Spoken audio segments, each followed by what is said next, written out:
Don't think about anything at this time. And don't worry about remembering what you hear. When you listen to the Dhamma talk, what you want to gain is understanding. If you understand what I said, then you will remember it. If you don't worry, because you don't listen to Dhamma talk just once. You have to keep listening to Dhamma talk periodically, at least once a week or more if possible. Because when you listen to the Dhamma talk, you will learn something that you have not learned before, especially the practice of meditation. You want to meditate. Do you know why? Or do you know what will you get from your meditation? Meditation in Buddhism consists of two parts. The first part we call samatha bhavana, meaning meditating for calm, for stillness of mind, for peace of mind. The second stage of Buddhist meditation we call vipassana bhavana. This is for the development of insight.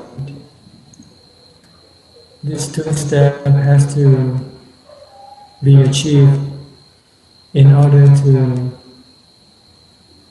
attain to the various level of Dhamma. The goal is to let go of everything that you have right now. Because everything that you have, they are temporary. They are temporary. They only stay with you for a certain period of time.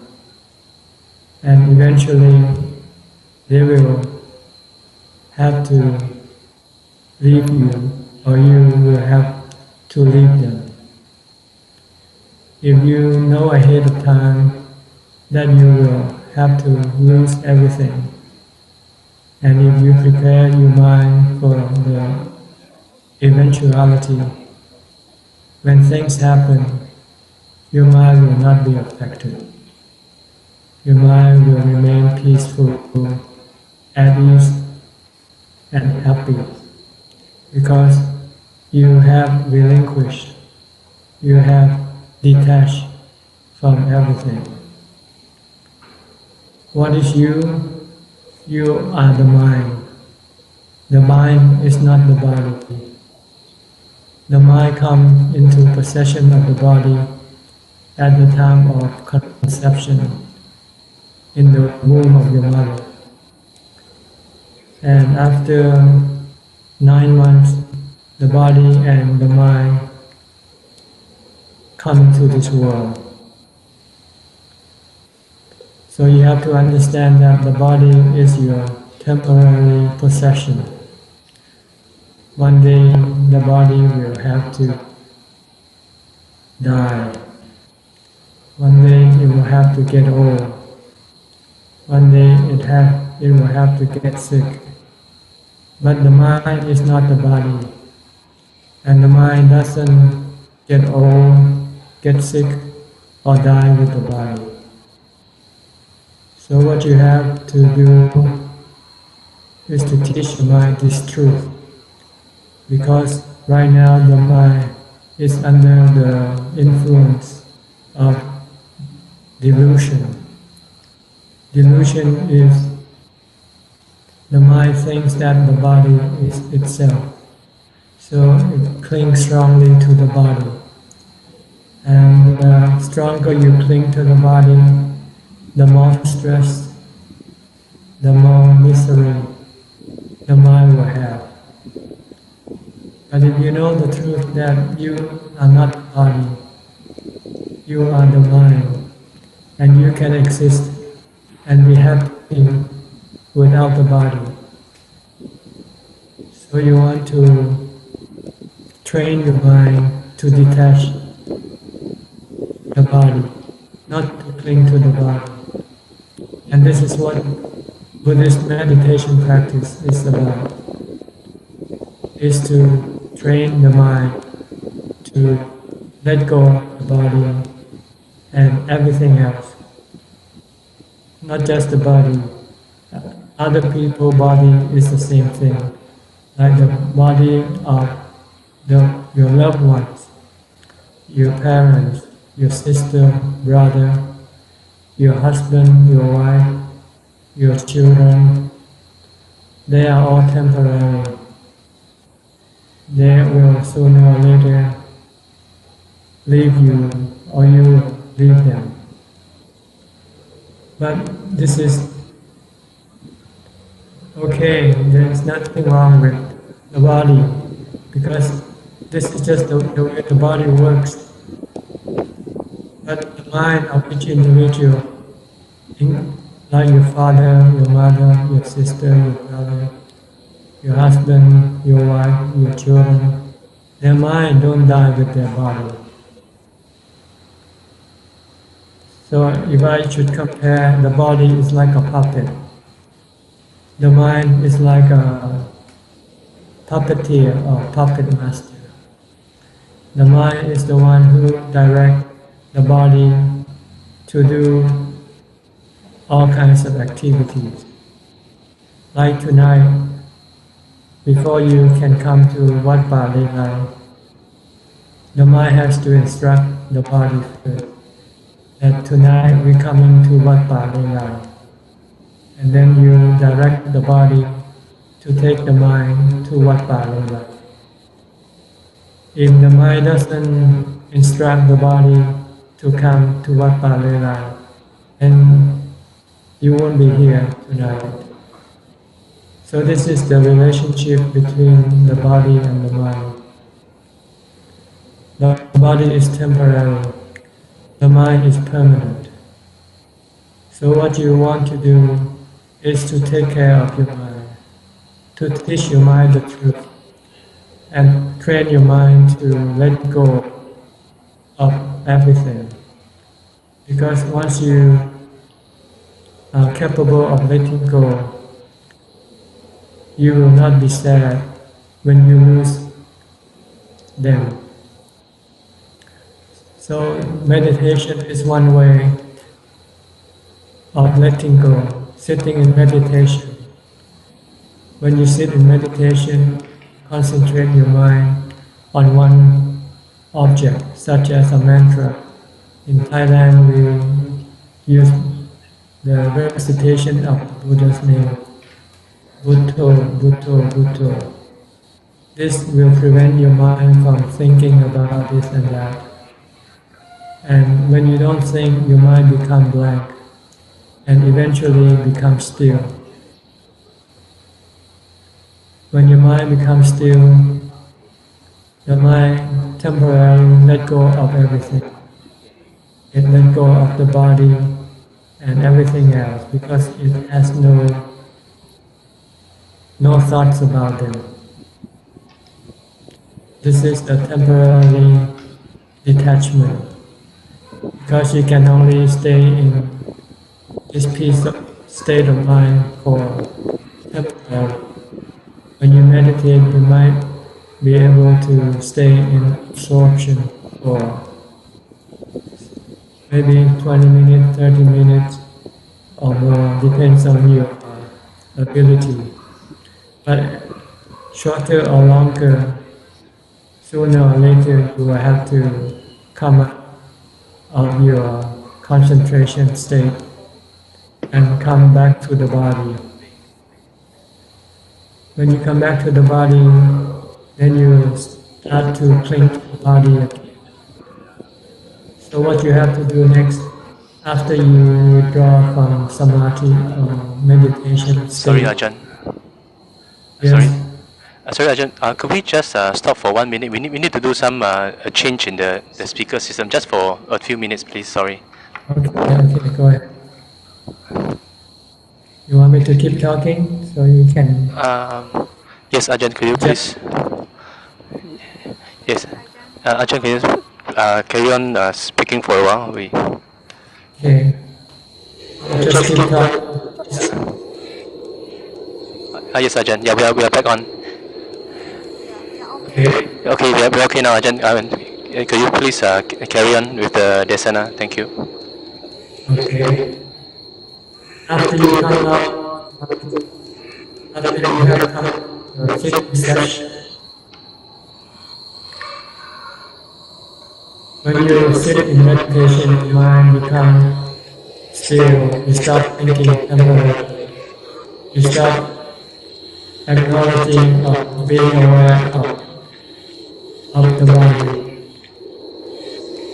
So you are temporarily detached from the body. But when you withdraw this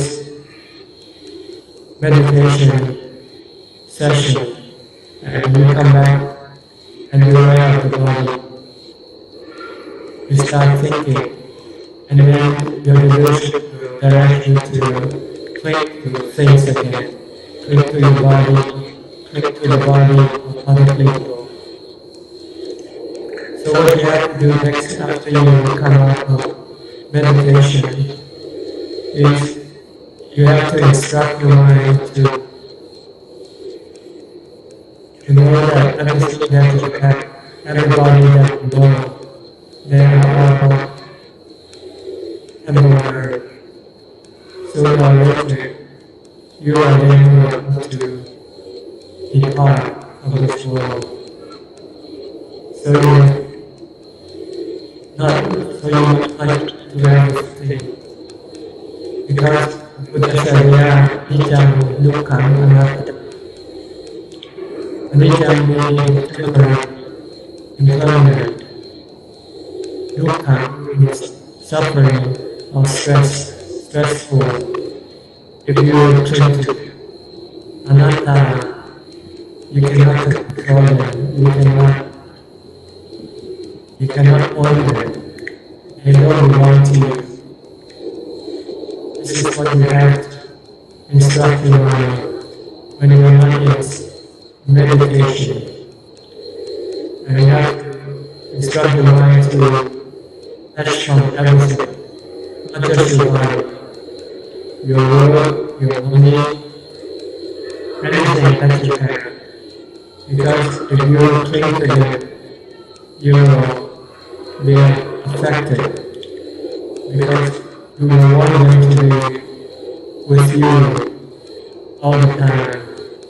But when you sense that it is leaving you will become stressful.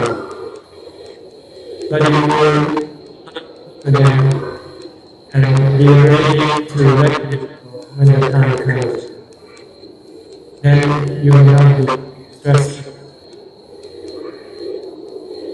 So you have to meditate a lot. Because when you meditate, when you sit in meditation, you will have something better than what you have now. Meaning the happiness that you will achieve from your meditation. This is the happiness that will make you strong and capable of letting go of everything. Because, hello, can you still hear me? I don't think you are listening to. If you hear me, please lift up your hand. You can still hear me. Yeah, we can hear Ajahn. Okay. Normally, I can hear some of the sound in the room. Oh yeah, we switch off the interference here. Yeah, yes, Ajahn. So it's better reception for us, Ajahn.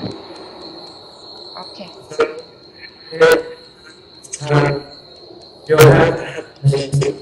That is the happiness that you can get from anything in this world. So once you have this kind of happiness, then you can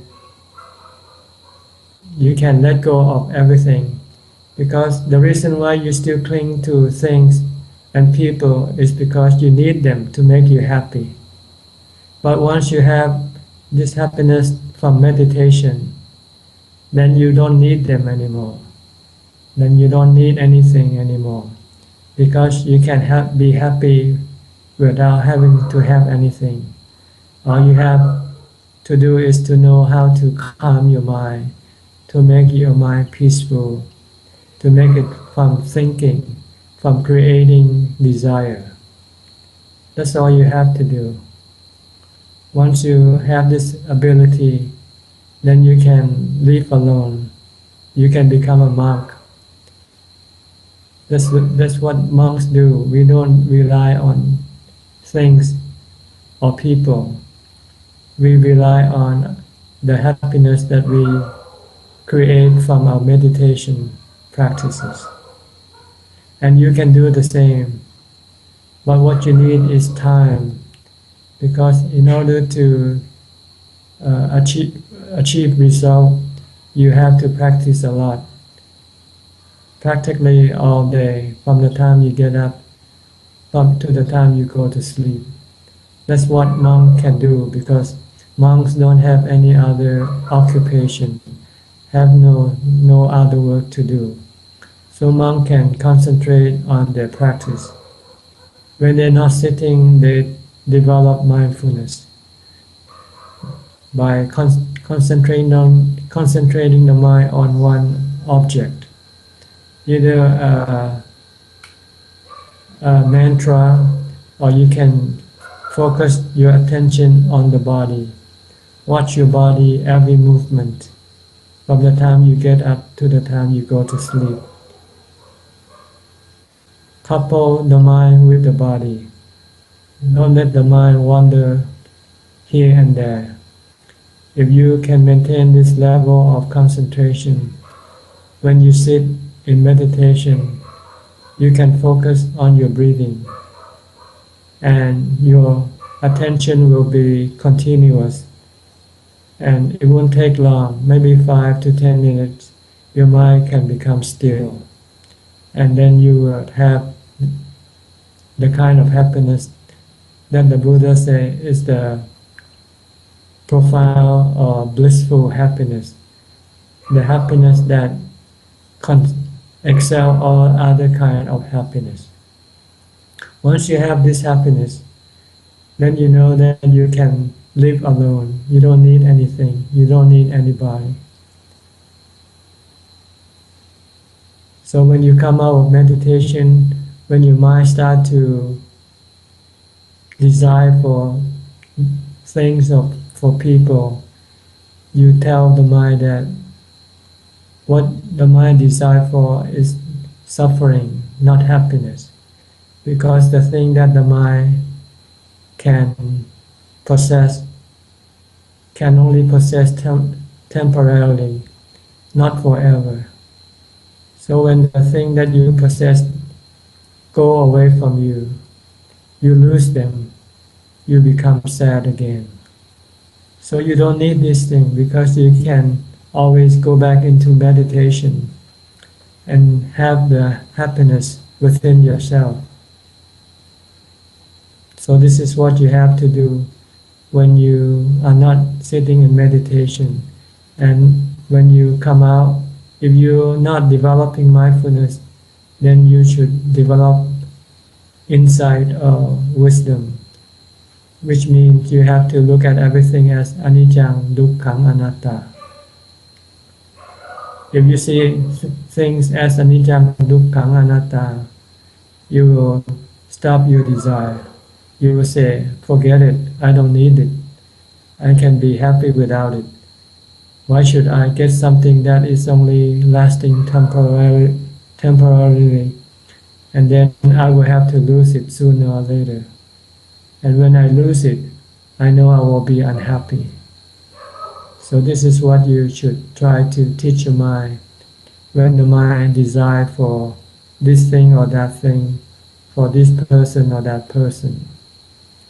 Especially if you still have this sexual desire, You still want to have a boyfriend or a girlfriend, a husband or a wife, because when you are alone, you feel lonely. You feel that if you have a friend, you can share the happiness by having some sexual encounter. If you still have this feeling, you should develop a sukha kammatthana. That is the contemplation on the repulsive aspect of the body. You are attracted to the body because you see the pretty part, the beautiful part. But when you look at the ugly part, the repulsive part, then you can eliminate your sexual desire. So this is another kind of insight or wisdom that you have to develop if you have problem with sexual desire.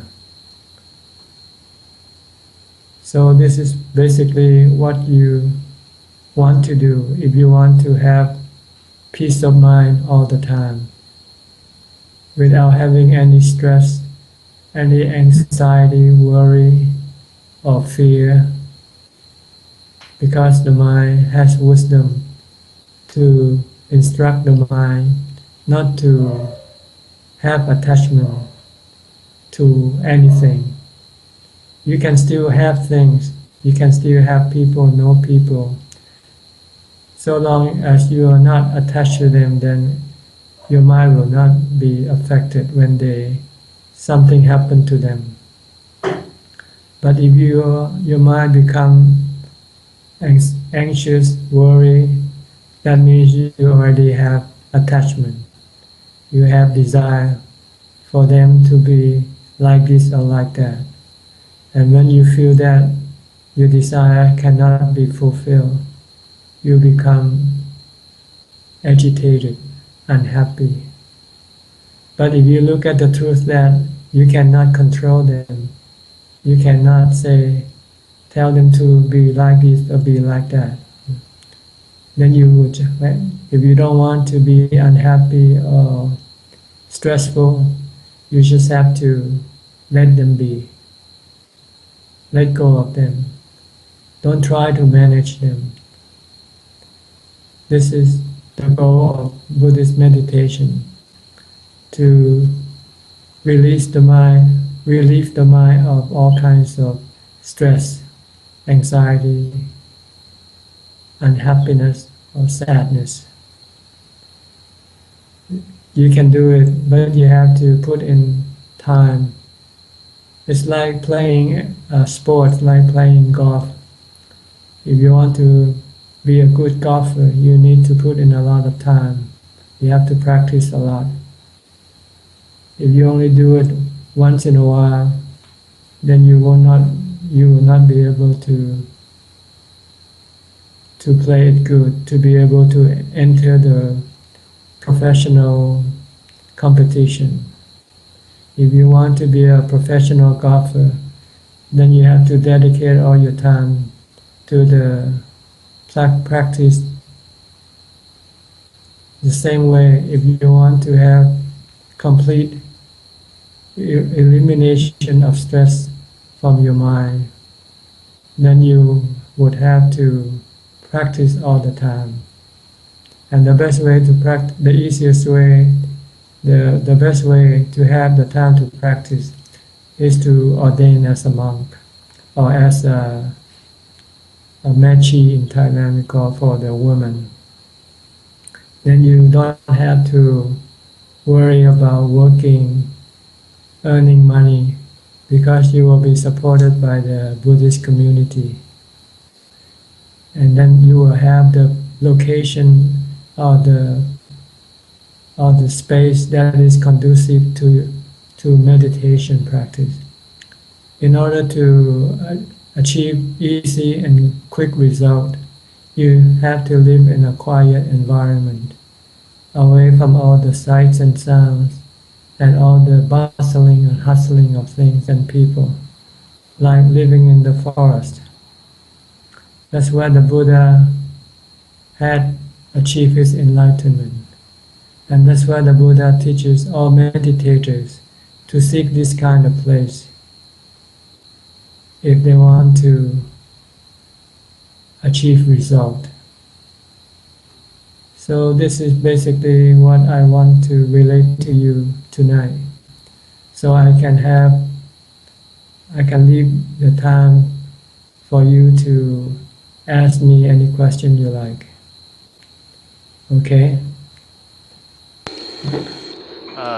Yes, Ajahn.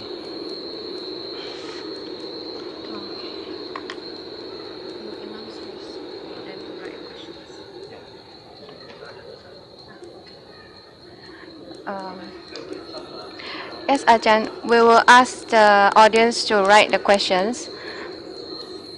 Ajahn, please wait for a while. Yeah, okay. Thank you, Ajahn.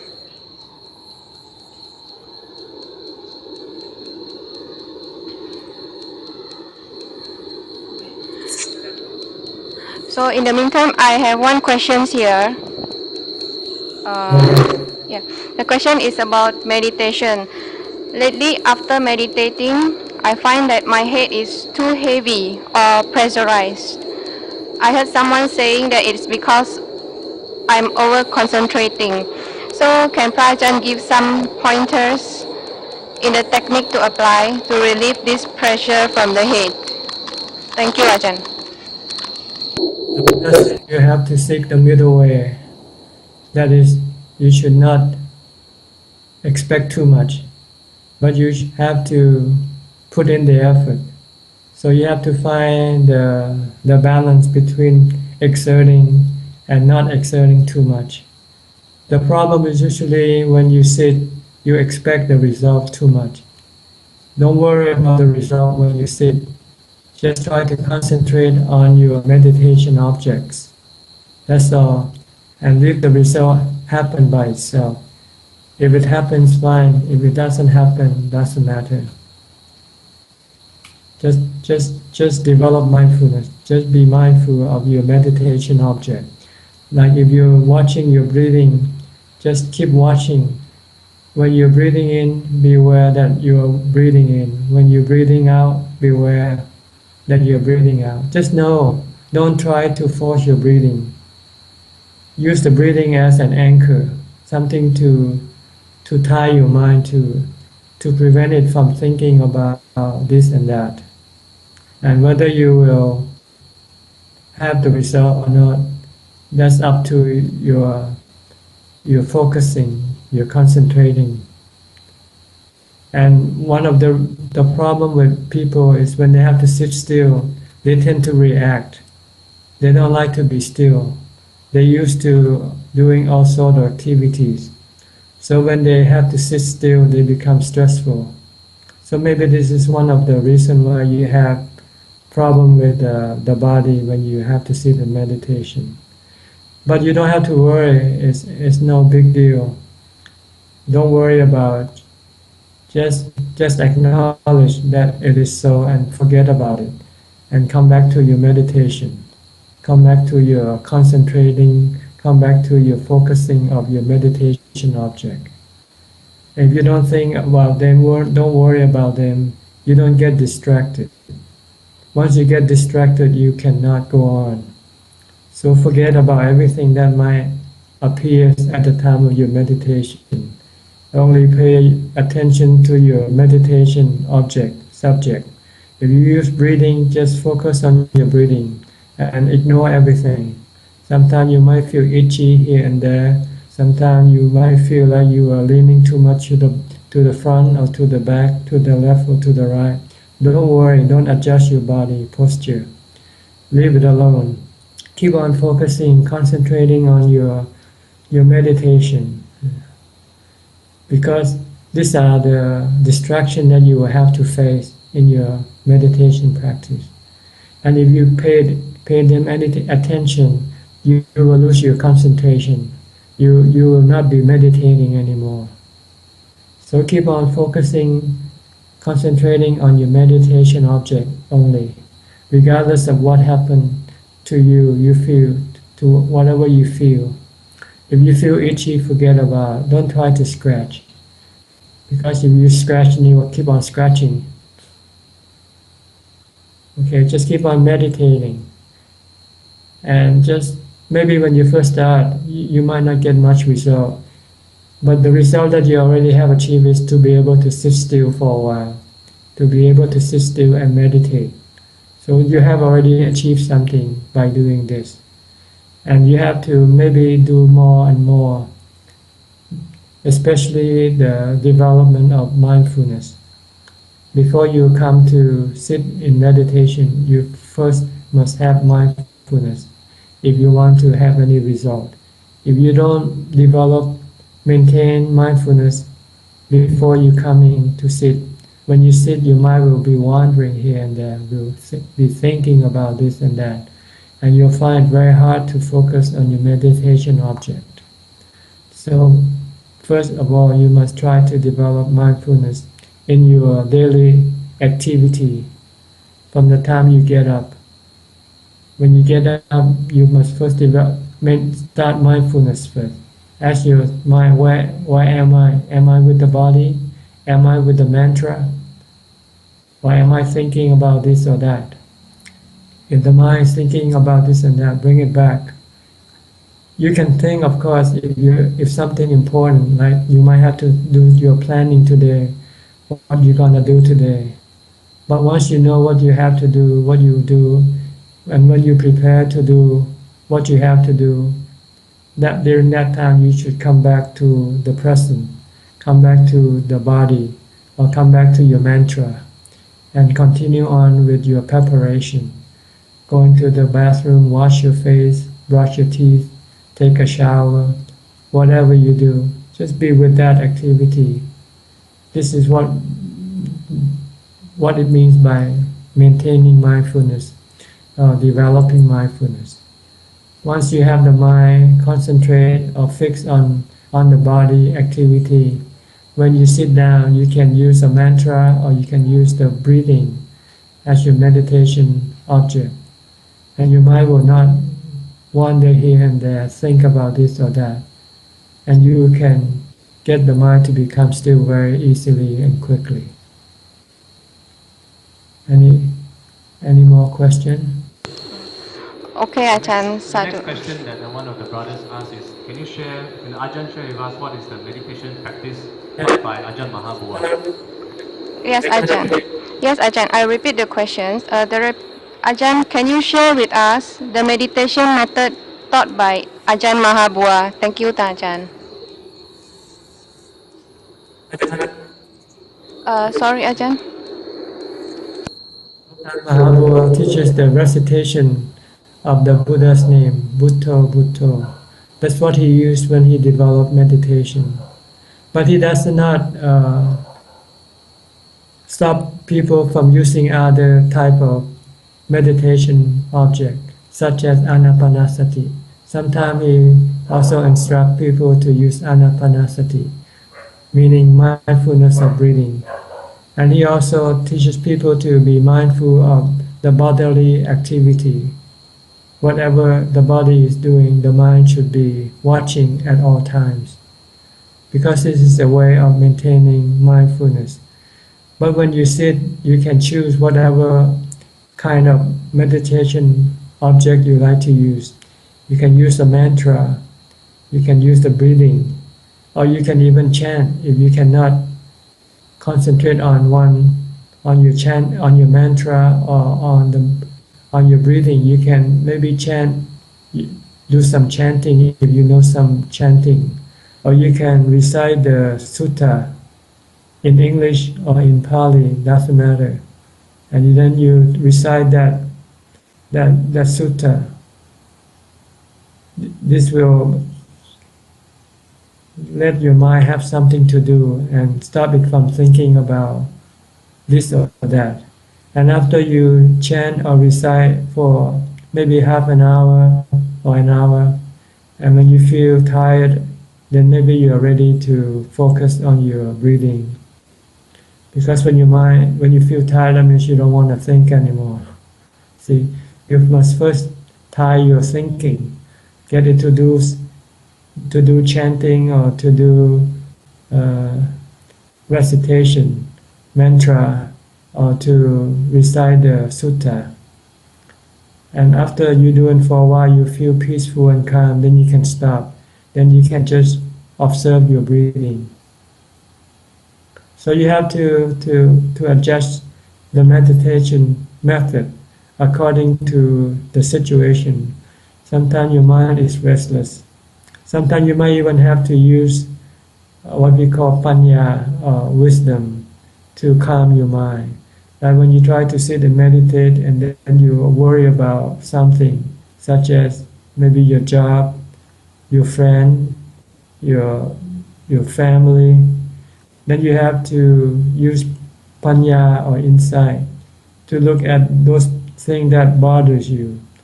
You have to look at them as anicca, dukkha, anatta, meaning you cannot always want them to be the way you want them to be. So if you cannot, then you have to let go. Like maybe they're sick and they will have to die, for instance. And there's nothing you can do. You send them to the hospital. They have the best care by the physician. But you're still anxious. You still worry. Because you want them to be well. But your desire for them to be well is the cause of your stress, your restlessness, your worry, your anxiety. So if you look at them as anicca, dukkha, anatta, that sooner or later they will have to die, and they are anatta, they're beyond your control. You're sitting here meditating, you cannot do anything, you cannot change anything. That will happen. Once you can see this clearly, your mind will let go, and your mind will become calm and peaceful, and be ready, be able to meditate. So this is some of the things that you might have to do. Okay, the next question. Okay, the next question. When we meditate to improve our well-being, but is there any higher purpose to the meditation? If there is, what is it, Ajahn? Thank you. Well-being is usually, what are you referring to?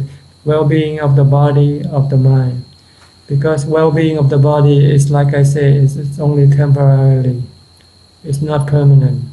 What you want is well-being of the mind. The mind is forever peaceful and happy, having no stress. The end of cessation, the cessation of all forms of stress or suffering, and the end of all birth, rebirth. This is the goal of Buddhist meditation. Because if you still have to reborn, then you will still have to get old, get sick, and die. So the Buddha said the goal is not to be reborn. And in order not to be reborn, you have to eliminate all forms of desire. The Buddha mentioned the 3 forms of desire that are the causes of your rebirth. Kama tanha means the desire for sensual pleasure. Bhava tanha means the desire to become this or become that. And vibhava tanha, the desire not to become this or not to become that. So these are the 3 desires that you have to eliminate. And you can do this with samatha bhavana and vipassana bhavana. Or in other words, samadhi and panya. That you are doing right now. Right now you are developing panya. Panya can arise by listening to the Dhamma talk. When you listen to the Dhamma talk, then you get to know the way how to eliminate your desire. Then the next step is you should remind yourself what you have heard. Because if you don't remind yourself by contemplating on what you have heard tonight, you can forget. You will forget. See? But if you keep on repeating, reminding your mind of what you have heard tonight, what you have understood, and then try to use this knowledge that you have learned to apply in your life. When you become attached to something or someone, then you must use this knowledge to detach your mind from them. If you can detach your mind, then you won't have any desire for them to be this or that.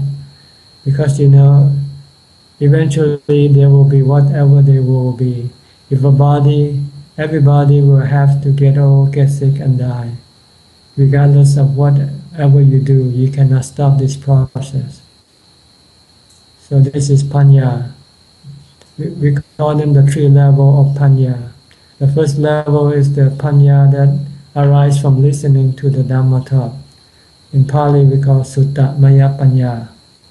Then when you take this knowledge that you have heard from the Dhamma talk and repeat in your mind, contemplating again and again, then this is called cinta maya panya. Like tonight you have heard that you have to let go of everything because everything is anicca, dukkha, anatta. If you take this knowledge and try to contemplate in your daily life, whatever you do, try to keep in mind that everything is anicca, dukkha, anatta, that you must not have any attachment for them, that you must not have any desire for them to be this or that. If you can remind your mind this all the time, when you have to interact with them, then you will interact with them in such a way that will not cause you any stress. Okay? Okay. Yes, okay, Ajahn Sadhu. The next question. Is it the desire to attain concentration that resulted in blocking the relaxation of the body and mind? When you meditate, don't have any desire. The only desire you should have is to focus on your meditation object. Don't have the desire to have the result, because this will make you worry, anxious. You're sitting here for a few minutes and then you start wondering, when will I get calm? When will I get the result? When you start to thinking like this, you're not meditating anymore. So forget about the result. What you have to do is just maintaining mindfulness, focusing your mind on on your meditation object, and then this meditation object will lead you to the result eventually. Okay.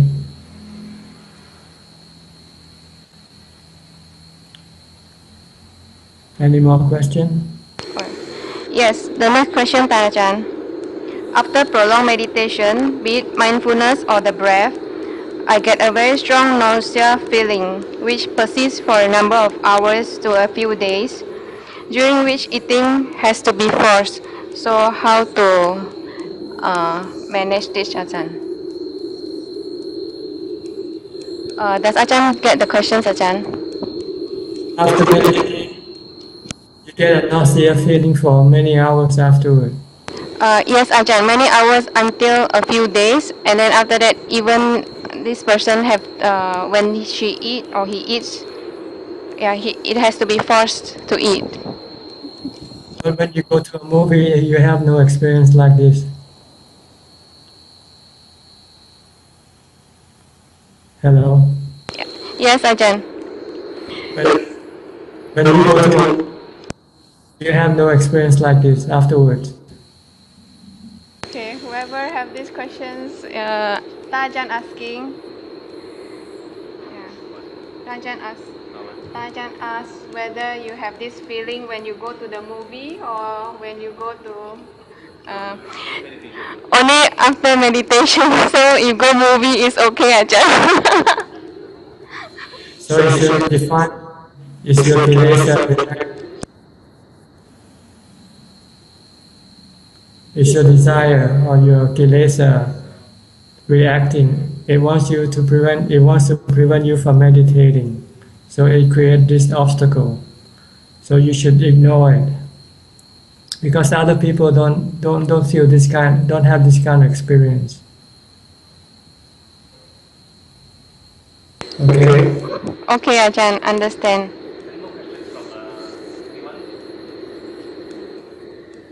Yeah. I think that is all the questions we have for today, Tan Ajahn. Okay. Yes, Tan Ajahn. Okay. Sorry, Tan Ajahn. So we'll pay respect to Tan Ajahn. Shall we say sadhu to Tan Ajahn, please?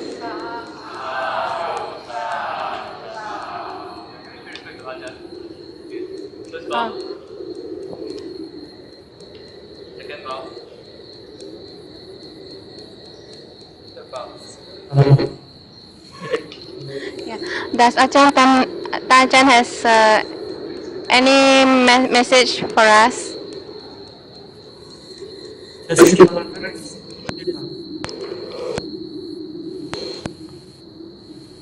Because the practice will give you the result. Giving up will never give you the result. You have to be patient. Don't expect this to happen overnight. Many monks have to spend maybe years and years before they can become enlightened. Ajahn Man became enlightened at the age of 60, over 60 years old, when he went to live alone in the forest of Chiang Mai. He was already in his 60s. So, this is not something that will come easily. But it will come if you are steady, if you are steadfast with your practice. So just keep on practicing. Like eating. If you only eat 1 or 2 spoons and then you give up eating, you will never be full. But if you keep on eating, eventually you will become full. It's the same way with the practice. You just have to keep on practicing. Put in more time as possible, as much time as possible.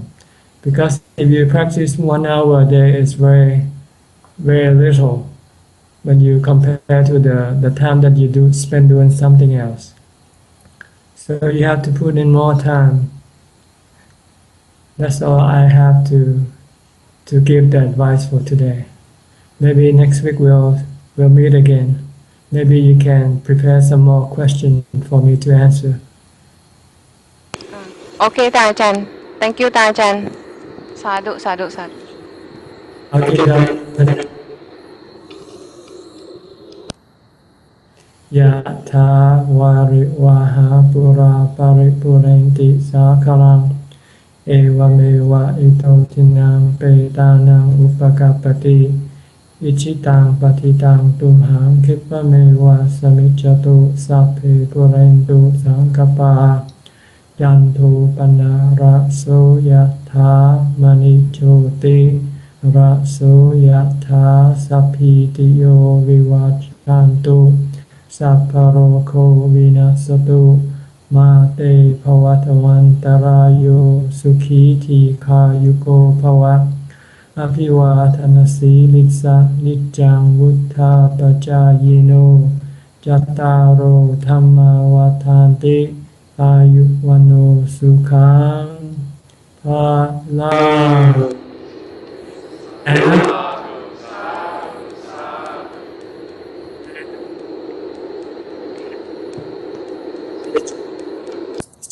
Yet,